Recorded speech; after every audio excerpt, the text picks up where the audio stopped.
The face, Chinese face, what am I saying, is original. All right, interesting there. All right, so let's move on with our coverage. And 5 Dallas police officers have been killed and 7 wounded by gunmen during protests against the shooting of black men by police. Now, according to the U.S. media, 3 people are in custody and 1 man who was in a standoff with police shot himself dead.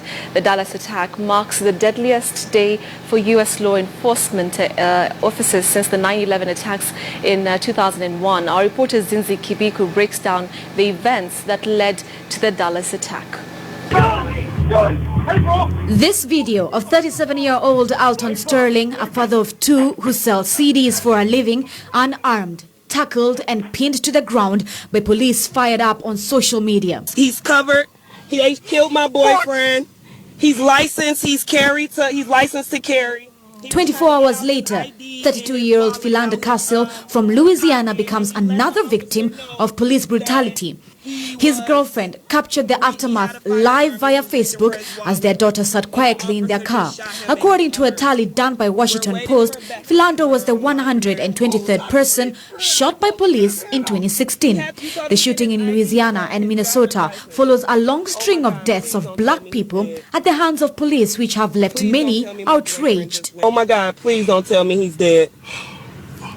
Please don't tell me my boyfriend just went like that. Keep your hands where they are, please. Yes, I will, sir. I'll keep my hands where they are. Crazy. Seeing your own friend getting shot in front of you, it's horrifying. It's scary. Right now! Peaceful protests on streets sprang immediately across America, with trending hashtags pouring fast and heavy on social media. During one of the protests of about 800 people and 100 police deployed, 2 snipers ended the lives of 5 police officers. The suspect told police that he was upset about the recent police shootings of black people. The shot, man, I just saw cops bending over, man. Like, it had to be like 5 or 6 cops, like they was all getting shot down, man.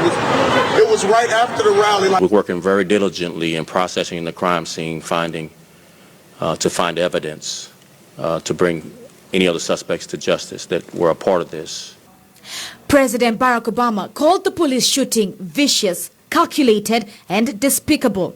Obama has begged the Americans to confront the racial disparities, adding that this is not just a black issue. Last year, African Americans were shot by police at more than twice the rate of whites. Police are now hunting down the snipers involved in Dallas shooting as criminal investigations by U.S. Department of Justice follow up on Alton Sterling and Philander Castle's case. Zindzi Kibiku, KTN News.